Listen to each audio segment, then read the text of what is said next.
Un crime surprenant tient en haleine un pays entier. C'était une histoire d'intérêt national. Il y avait 16 otages dans la banque. Il engage une guerre de nerfs avec la police.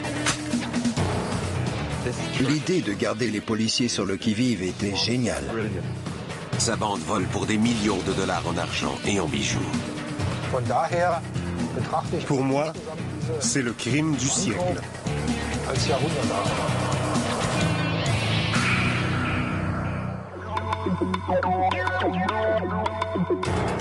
Un voleur audacieux prend plaisir à déjouer la police.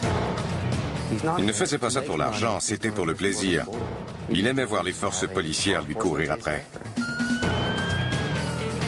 Pour lui, le crime, c'était comme une drogue. Il avait besoin de cette sensation. Mais quand il est pris, la police n'arrive pas à le dissuader de recommencer. Il était le MacGyver du monde criminel. Il se prenait pour le roi des malfaiteurs.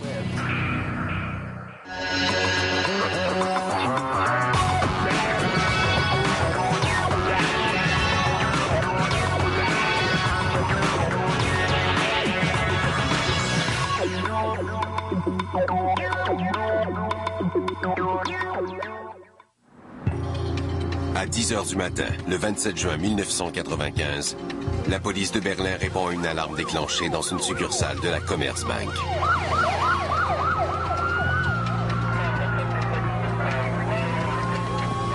Elle découvre que 16 personnes sont gardées en otage par 4 bandits masqués. Les hommes masqués qui étaient dans la banque étaient armés jusqu'aux dents. Ils avaient des fusils, des grenades à main et des pistolets.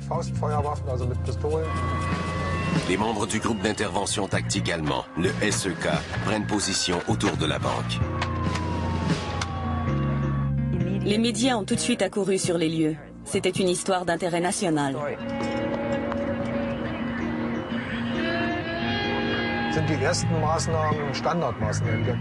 Nous avons interdit l'accès autour de la banque au personnel non autorisé.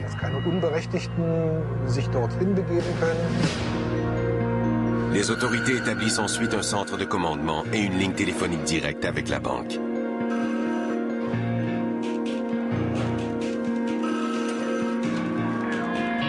Minutes plus tard, à 11 h, les gangsters libèrent un des otages.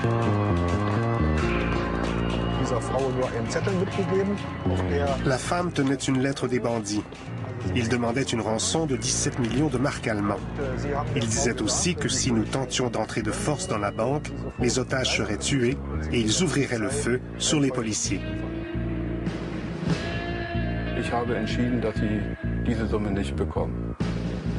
Je voulais négocier avec les hommes armés.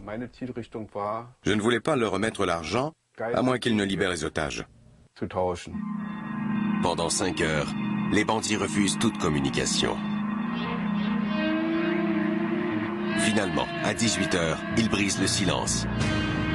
Un des otages, une jeune mère, a été forcé d'appeler une station de radio locale.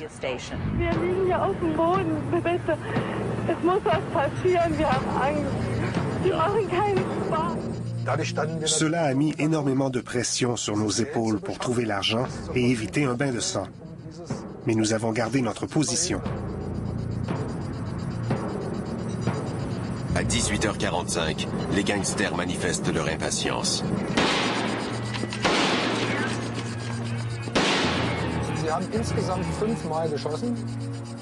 Nous avons pensé qu'ils avaient peut-être tué un des otages. Nous avons discuté la possibilité de prendre la banque d'assaut avec un char blindé. Mais avant qu'ils puissent agir, les malfaiteurs augmentent la mise.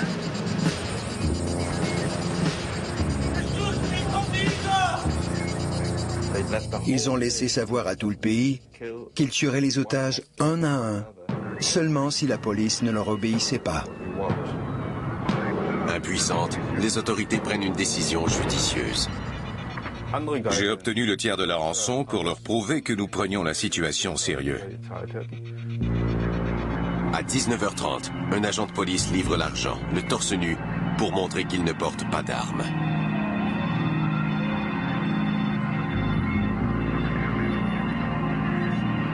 Les policiers doivent encore attendre 2h30 avant que les bandits leur donnent signe de vie.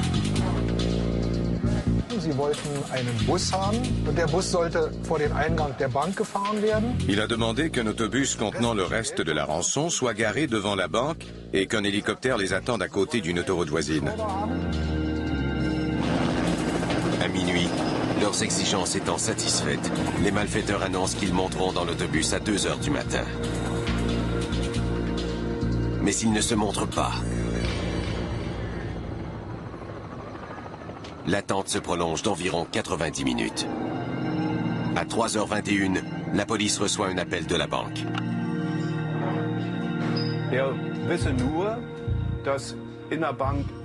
C'était le gérant. Il nous a dit que les voleurs n'étaient plus au rez-de-chaussée. C'était le moment de vérité. J'ai donné l'ordre d'entrer dans l'établissement.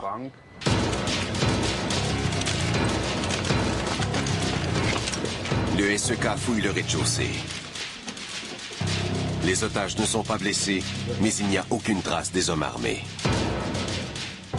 Les agents fouillent le sous-sol. Ils se rendent vite compte que le seul endroit où les preneurs d'otages peuvent se cacher, c'est dans la chambre forte.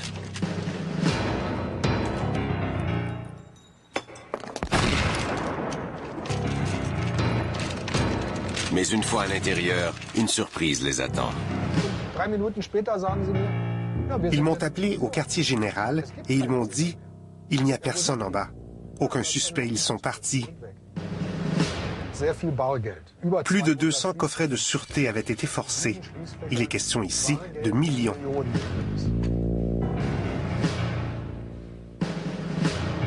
Le cambriolage le plus étonnant survenu en Allemagne a été organisé par un technicien d'hôpital sans emploi. Il a volé près de 12 millions de dollars en argent et en bijoux, puis s'est simplement volatilisé. La question est, comment a-t-il fait son coup? Comme bien d'autres personnes immigrant en Allemagne, Khaled Al-Barazi, d'origine syrienne, cherche une vie meilleure. Quand il est arrivé à Berlin, il a trouvé un emploi comme assistant en radiographie. Mais cela ne satisfaisait pas ses ambitions. Incapable de joindre les deux bouts avec son maigre salaire, Khaled commet quelques larcins et se fait vite appréhender par la police. Il est allé en tôle de 1991 à 1993. C'est là qu'il a rencontré Durgam Ibrahim. Khaled et Durgam ont commencé à planifier le vol de banque. À leur libération, ils cherchent une cible dans la ville de Berlin. Khaled en trouve une à un pâté de maison de l'atelier de carrosserie de son frère, la Commerzbank. Cette banque est située dans un quartier où vivent beaucoup de personnes riches. Se faisant passer pour un client, Khaled se rend à la banque et découvre qu'il y a des centaines de coffrets de sûreté dans la chambre forte, située au sous-sol. Il consulte ensuite les archives publiques avec Durgam pour obtenir les plans de la bâtisse. La banque était située dans un ancien immeuble qui abritait des magasins. Le plancher était très mince. Khaled trouve soudain la meilleure façon d'attaquer la banque. Il va creuser un tunnel. Le sol de Berlin contient beaucoup de sable. Il savait que ce serait assez facile de creuser un tunnel. Cette banque était une cible parfaite. Khaled trouve une base pour leur opération. Un garage vacant à côté de l'atelier de son frère. Ce garage était idéal pour eux, parce qu'il était à moins de 200 mètres de la banque.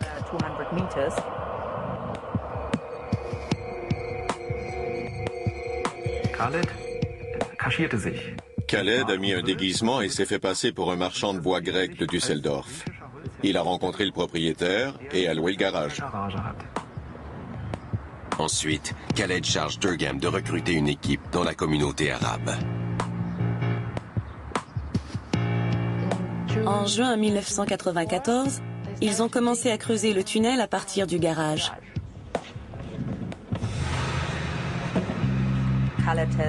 Khaled avait calculé qu'il leur faudrait excaver 1,5 mètre par jour. Ils devaient creuser et ensuite se débarrasser du sable. Pour transporter le sable dans le tunnel, ils ont utilisé un système de planches sur roulettes. Afin d'éviter que les parois s'effondrent, l'équipe construit une structure de support avec 3 tonnes de matériaux. Ils ont volé la majorité des pièces de bois dans des chantiers de construction. Ils installent aussi un système de ventilation et d'éclairage électrique en utilisant des centaines de mètres de câbles et de fils.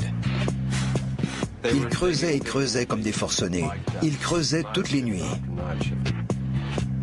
Ils travaillaient 12-14 heures par jour. C'était une grosse corvée.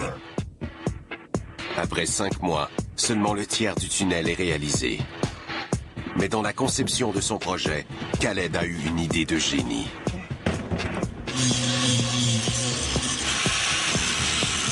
Khaled avait pensé à se servir de l'égout pluvial pour connecter la première partie du tunnel.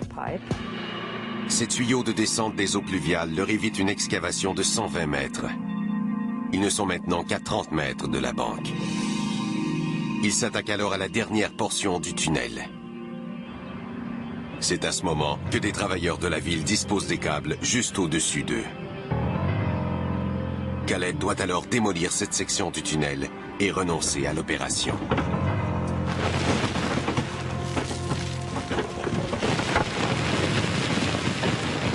Ils avaient peur d'être découverts. Les ouvriers ont réparé la rue devant la banque, mais ils n'ont pas vu le tunnel. 5 mois plus tard, en avril 1995, Khaled décide de reprendre la construction du souterrain. La dernière section était la plus difficile parce qu'ils devaient franchir toute la longueur du tunnel pour évacuer le sable. Ils n'avançaient que d'1 mètre par jour. Pour vérifier la distance qui les sépare de la banque, l'équipe sonde régulièrement le terrain avec une tige métallique. Quand ils ont vu qu'ils étaient directement devant la banque, ils ont su qu'ils avaient réussi. Voilà plus d'1 an que Khaled Al-Barazi et sa bande creusent un tunnel. Ils sont maintenant prêts à attaquer la Commerzbank. Mercredi, dès 20h, des enquêteurs se tournent vers l'au-delà pour résoudre des crimes insolubles à Medium Détective. Et à 21h, la criminelle Barazi et son équipe attaquent la Commerzbank le 27 juin 1995. Tous les clients et les employés qui étaient à l'intérieur de la banque ont été pris en otage. Les voleurs les ont fait coucher par terre et les ont menottés. Pendant que Khaled et un de ses complices surveillent les otages, Durgam force le gérant de la banque à descendre dans la chambre forte.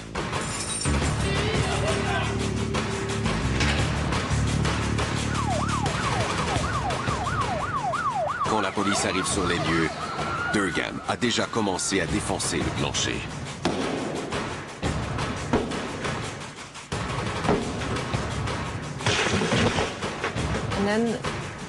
Puis, 2 personnes sont entrées par le tunnel. À 11 h, Khaled envoie l'otage avec sa demande de rançon. Ils se sont servis de la fièvre engendrée par la prise d'otages pour gagner du temps et ouvrir tous les coffrets de sûreté. Ils ont retiré de grosses sommes d'argent de ces coffrets.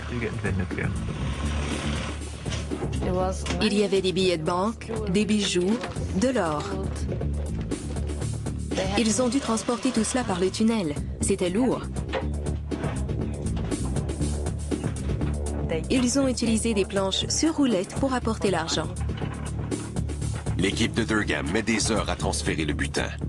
Pendant ce temps, Khaled continue d'orchestrer le siège. Ça a été très brillant de sa part de faire parler un des otages à la radio. Parce que tout à coup, les otages sont devenus réels. Ils avaient un nom, ils avaient une voix.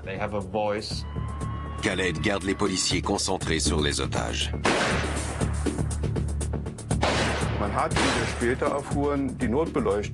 Les bandits ont tiré sur les éclairages de sécurité. Nous avons cru qu'ils avaient commencé à tuer les otages. Les autorités craignent pour la sécurité des prisonniers. Elle décide donc de remettre 5 millions de marks aux criminels. Khaled ajoute cette somme aux millions volés dans la chambre forte. Ils ont ouvert 200 coffrets de sûreté. Ça leur a pris des heures. La dernière communication avec la police s'est faite vers minuit. Ils ont dit, si nous ne recevons pas le reste de la rançon, nous allons tuer les otages. Mais ils savaient qu'il leur restait peu de temps avant que la police entre dans la banque. Il est 2 heures du matin. Les voleurs ont peur que les autorités entrent de force dans la banque. Ils procèdent alors au plus grand tour de magie du siècle. Ils disparaissent par le tunnel et en ressortent 250 mètres plus loin, dans le garage. Ces criminels étaient d'un grand professionnalisme. Leur plan était génial. Khaled Al-Barazi et sa bande s'échappent avec de l'argent et des bijoux pour une valeur de presque 12 millions de dollars et se volatilisent dans la nuit.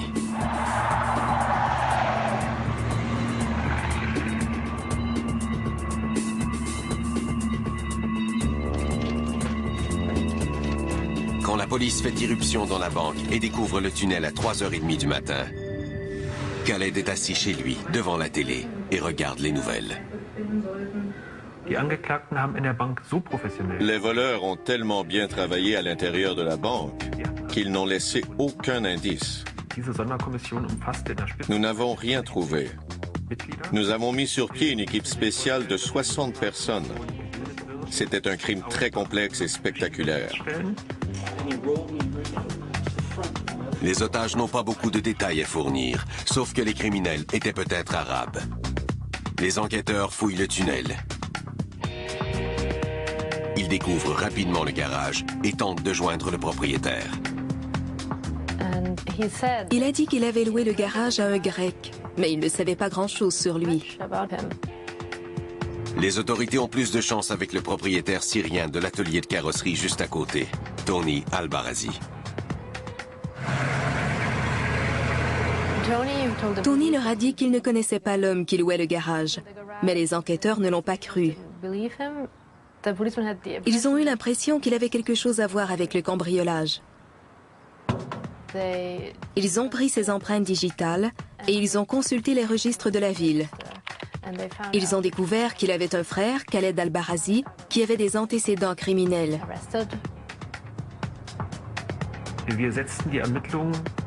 Nous avons concentré l'enquête sur Khaled.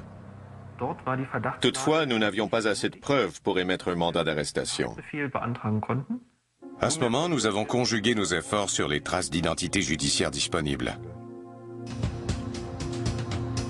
L'armée est mise à contribution pour creuser le tunnel en entier. Les enquêteurs analysent de près des échantillons de terre et des matériaux de construction pour essayer de trouver des traces d'ADN. Ils ont analysé chaque centimètre carré de ce tunnel. Finalement, après des semaines d'enquête et de recherche, les autorités découvrent un indice qui risque bien de conduire Khaled Al-Barazi à sa perte. Pour pousser l'enquête plus loin, la police fait appel à une nouvelle technique.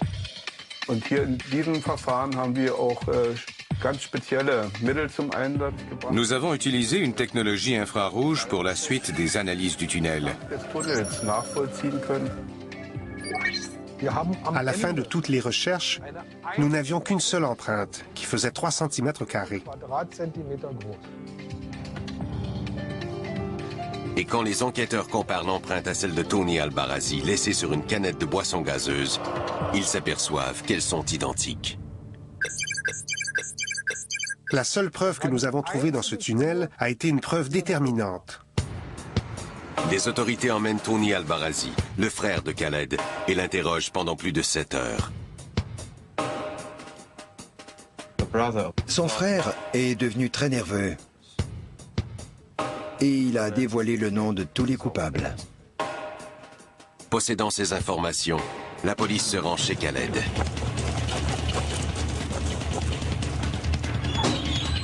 Elle l'arrête chez lui, au moment où il s'apprête à s'enfuir en Syrie. En 3 semaines, tous les membres de la bande sont arrêtés à leur tour.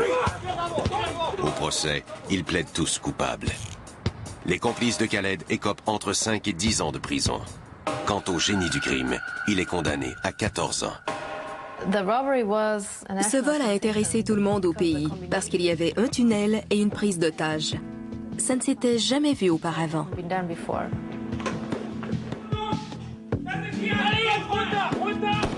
Also wenn man sich überlegt, dass das eine Tat war, deren Planung ja mindestens 1,5 Jahre... Ce plan a pris au moins 1 an et demi à se réaliser. Creuser un tunnel de 110 mètres de long en dessous de la banque est un exploit en soi. Von daher betrachte ich auch insgesamt diese... Pour moi, c'est le crime du siècle. L'idée de garder les policiers sur le qui-vive était géniale. C'était une stratégie brillante. Le crime a peut-être été résolu, mais les millions volés n'ont jamais été retrouvés. La police estime qu'il manque encore 10 millions de marques allemands. Nous ne les retrouverons sans doute jamais. Je suis certain que Khaled a hâte de sortir de prison. Je suis aussi certain qu'il aura les moyens de mener une belle vie.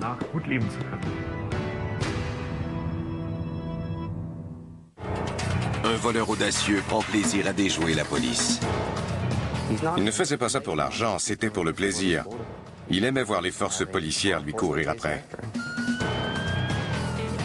Pour lui, le crime, c'était comme une drogue. Il avait besoin de cette sensation. Mais quand il est pris, la police n'arrive pas à le dissuader de recommencer. Il était le MacGyver du monde criminel. Il se prenait pour le roi des malfaiteurs. Restez des nôtres pour la suite de Génie du crime. Il nous arrive d'avoir... Les nouvelles Rio 4 et 5 portes. Vous les voudrez toutes les deux. En 1997, les restaurants de repas minutes de la Californie sont victimes d'une série de vols. Le voleur agit toujours de la même façon. Il montait sur le toit pendant la nuit et faisait un trou dans la toiture. Il descendait ensuite dans l'établissement. Il trouvait un endroit où se cacher et attendait l'ouverture le matin. Là, il prenait la situation en main et commettait son vol. On l'a surnommé le perceur de toit. Il enferme les employés dans le congélateur, prend l'argent et disparaît. Il ne laissait jamais de traces sur la scène du crime. Aucune empreinte. Nous avions affaire à quelqu'un qui savait parfaitement ce qu'il faisait. Il avait le culot d'appeler la police pour rapporter le vol et dire que les personnes étaient dans le congélateur. Pendant 3 ans, le perceur de toit déjoue la police et dévalise les restaurants d'un bout à l'autre du pays. C'est très inhabituel d'avoir affaire à une personne qui a commis 60-65 vols sans laisser de traces, pour nous permettre de l'identifier. La frustration qu'un enquêteur ressent devant une série de cambriolages est énorme. Ça nous réveille la nuit. Puis le 20 mai 2000, la police de la Caroline du Nord aperçoit un homme suspect qui s'enfuit d'un McDonald's.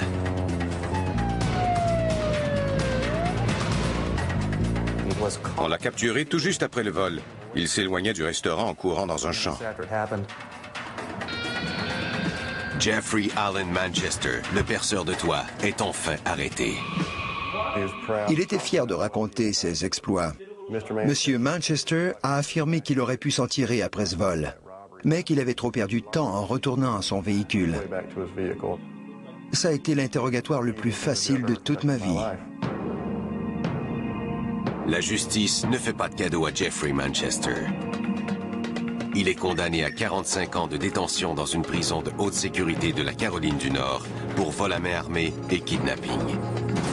Quand on arrête une personne comme lui et qu'on le coffre, idéalement pour toujours, on éprouve un sentiment de triomphe parce que le cas est réglé.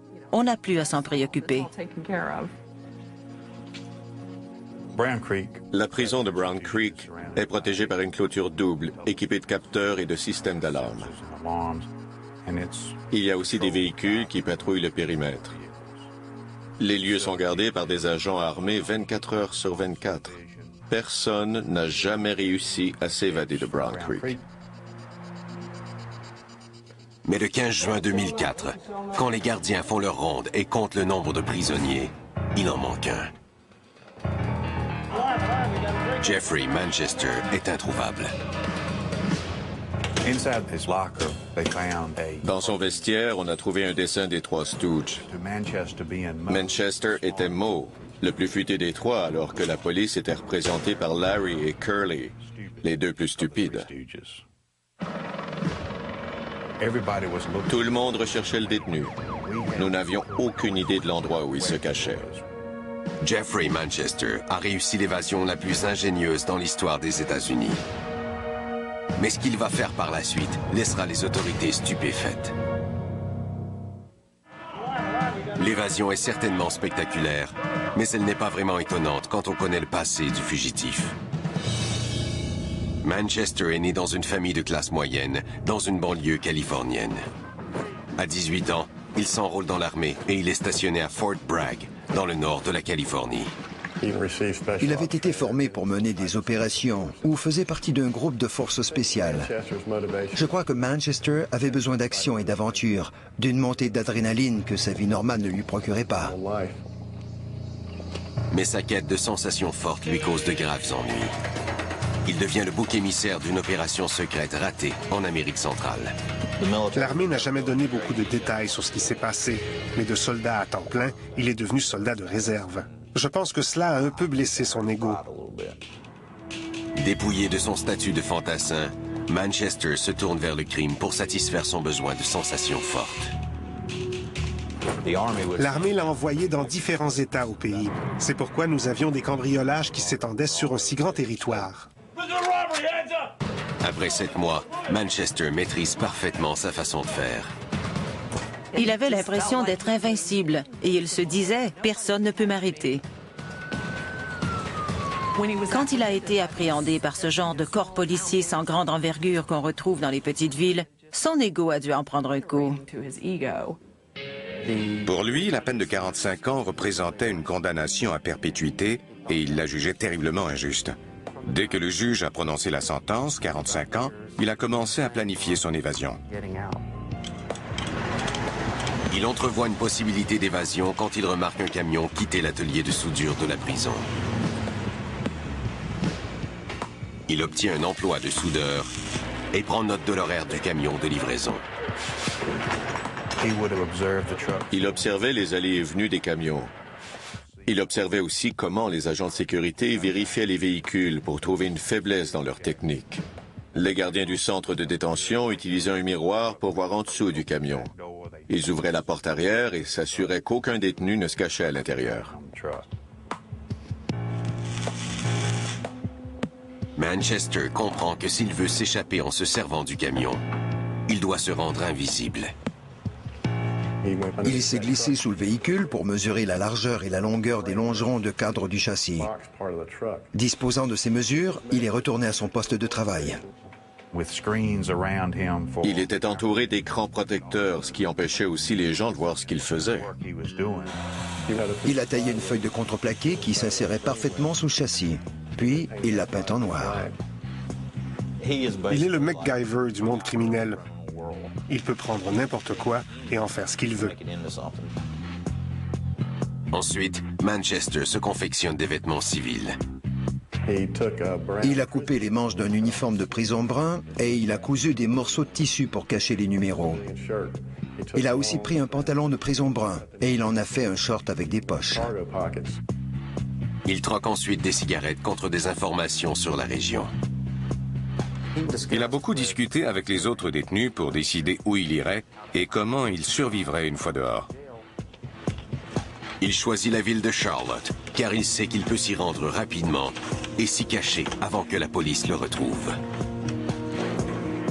Le 15 juin 2004, il prend le morceau de contreplaqué qu'il a caché dans le camion et met son plan à exécution. Il a rampé sous le camion à toute vitesse. Il arrive à se cacher dans le châssis en utilisant sa feuille de contreplaqué. Pour l'apercevoir, il aurait fallu se coucher sous le camion et regarder vers le haut. Manchester se prépare pour un parcours dangereux. Il avait réussi à se procurer un masque pour se protéger le visage et pouvoir respirer. Son plan d'évasion repose totalement sur une illusion. C'était noir sous le camion et sa feuille de contreplaqué était noire aussi, alors le gardien s'est laissé berner par l'illusion d'optique. Il avait tout planifié avec minutie. Il savait quoi faire, où aller et comment agir. Il s'en est tenu à son plan jusqu'au bout. Le camion a quitté les lieux vers 4 heures de l'après-midi. Après avoir purgé seulement 4 mois de sa peine, Jeffrey Manchester devient le premier détenu qui réussit à s'évader de la prison de Brown Creek. Et son petit jeu de cache-cache avec la police ne fait que commencer. Mercredi dès 20h, des enquêteurs se tournent vers l'au-delà pour résoudre des crimes insolubles à Medium Détective. Le perceur de toit, Jeffrey Manchester, a réussi une évasion audacieuse. Il est maintenant libre. Il est sorti du camion devant la prison et a fait du stop. Il a fait la route jusqu'à Charlotte en plusieurs étapes. Et il s'est finalement retrouvé sur le boulevard Independence, juste devant un Toys R Us. Comme la police ratisse le secteur, Manchester se réfugie dans le magasin. Il se demandait où il allait dormir et manger et comment il allait entrer et sortir du magasin. Il est entré comme un client et il est resté à l'intérieur même après la fermeture.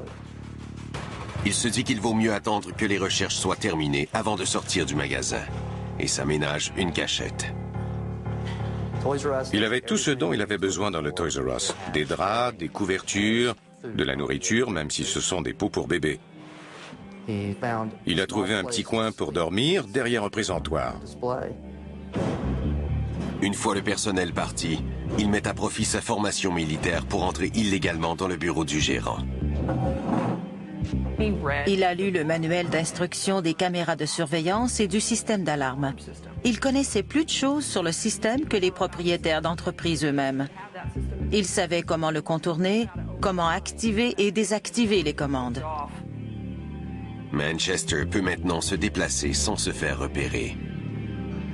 Il est resté là de nombreuses semaines sans que quiconque remarque sa présence. Puis, il a appris qu'à cause des vacances de Noël, il y aurait des employés dans le magasin presque 24 heures sur 24. Il savait que cela lui compliquerait la vie encore davantage. Craignant de se faire découvrir, il se cherche une autre cachette. Il avait remarqué que l'édifice adjacent au Toys R Us, le Circuit City, était vacant. L'immeuble du Toys R Us est relié au Circuit City. Un mur les sépare. Un soir, il est monté sur le toit du Toys R Us et s'est rendu sur le toit du Circuit City. Il a percé des trous dans la couverture et a pratiqué une ouverture assez grande pour pouvoir s'y glisser. Il est descendu dans la bâtisse et a fait le tour de l'établissement. À l'intérieur du Circuit City, Manchester trouve exactement ce qu'il cherche. Il a découpé une partie du mur et a trouvé un espace sous la cage d'escalier. C'était petit, sombre et sale, mais parfait comme cachette. Il conçoit et aménage l'espace pour le rendre agréable à vivre. Il a raccordé des fils électriques de manière à pouvoir brancher un téléviseur et une radio. Il a redirigé les conduites d'air conditionné pour avoir de l'air frais. Il retourne ensuite au Toys R Us et déniche un endroit idéal où il peut pratiquer un passage entre les deux immeubles. Il a enlevé une partie du mur qui était fait de blocs de béton de mâche-fer. De là, il a rampé jusque dans le Circuit City. Ce passage lui donnait plus de liberté. Monsieur Manchester était plein de ressources. Il s'en tirait mieux que je ne l'aurais fait moi-même dans une pareille situation. Et il trouvait toujours ce qu'il lui fallait. Il l'achetait, le trouvait ou le volait. Il a très bien aménagé son petit KGB. Il avait un matelas pour dormir, des tablettes et plein de trucs pour lui faciliter la vie. Il a réussi à se procurer un petit moniteur comme pour les caméras de surveillance des gardiens d'enfants dans le Toys R Us. Il pouvait donc surveiller l'entrée du building. Monsieur Manchester était heureux de vivre dans l'immeuble du Circuit City, au nez des forces de l'ordre qu'il avait capturées. Toutefois, le fait d'être toujours enfermé commence à l'irriter. Les conversations lui manquaient. Il sentait le besoin de discuter et d'interagir avec d'autres. Pour la première fois, Manchester ose s'aventurer dans la communauté. Il prenait soin d'être rasé de près, de garder les cheveux courts et de bien s'habiller parce qu'il ne voulait pas éveiller de soupçons. S'il était bien mis, les gens ne se sentiraient pas menacés. Sans argent, Manchester est incapable de se créer une nouvelle identité. Il a décidé de cambrioler le Toys R Us. Jeffrey a planifié ce vol avec le même soin et la même rigueur qu'il apportait à tout ce qu'il faisait. Mais il lui manque quelque chose. Il avait toujours eu une arme, et là, il n'en avait pas. Il est allé chez un armurier du coin. Il est monté sur le toit et a percé un trou pour pouvoir entrer. Une fois à l'intérieur, il a volé 4 revolvers et a déguerpi. Puis, le 24 novembre 2004, Manchester attaque le Toys R Us. Quand il est arrivé dans le magasin, il a ordonné à tout le monde de se coucher par terre.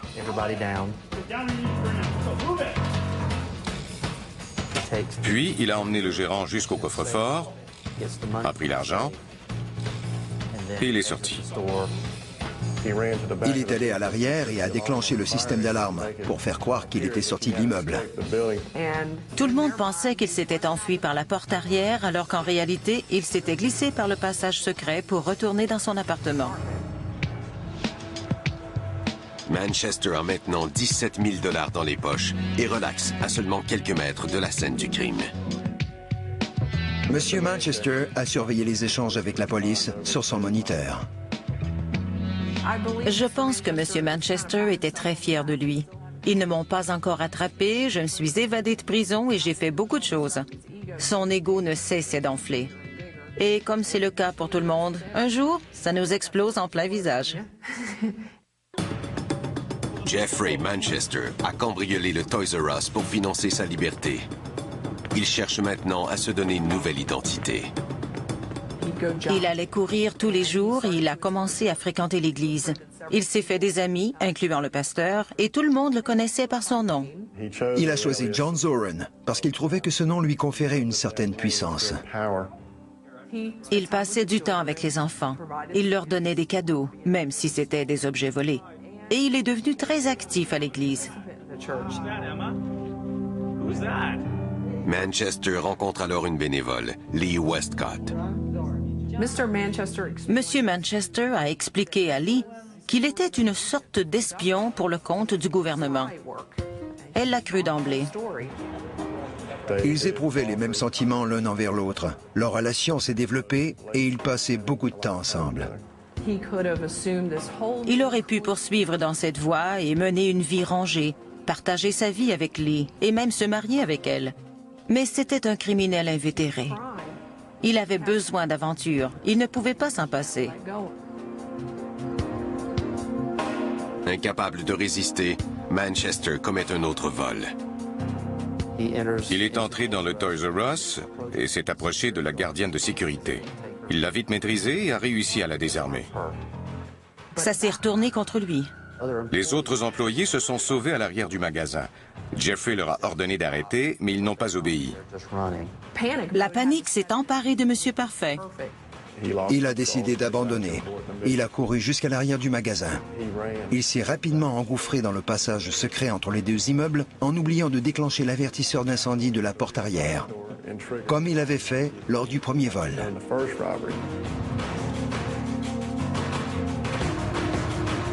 La police arrive et fouille les moindres recoins du magasin. Tous les policiers se disaient « Il est toujours à l'intérieur.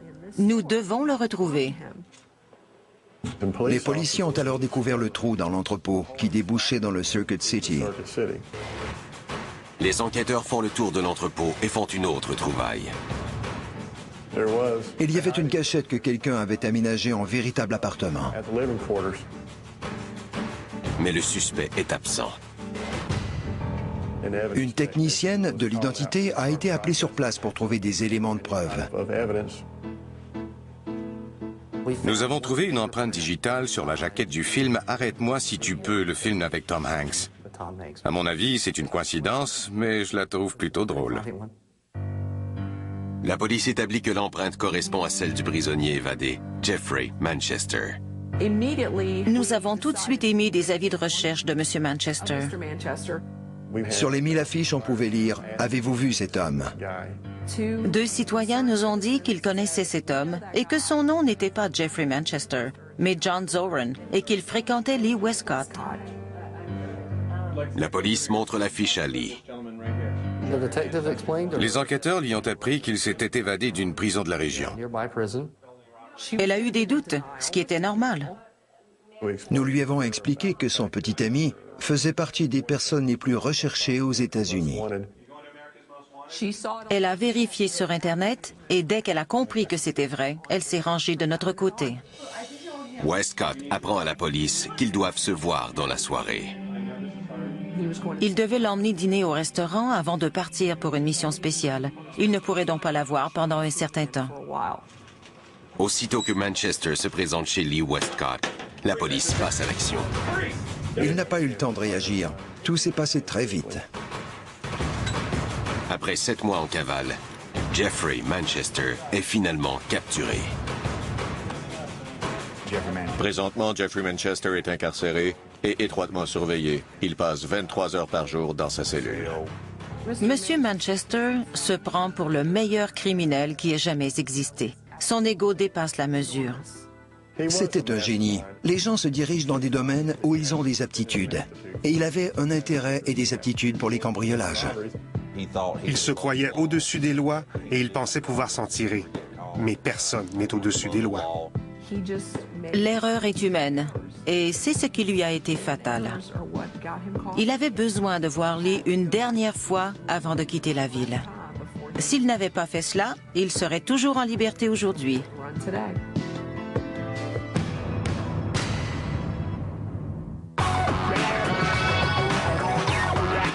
Il nous arrive d'avoir peur de ce qu'on connaît pas, de ce qui est différent de nous. C'est sans doute pour ça que l'étranger est souvent la vedette des histoires d'horreur. Mais saviez-vous qu'on est tous l'étranger de quelqu'un? Légende urbaine, dans un instant, à Canal D.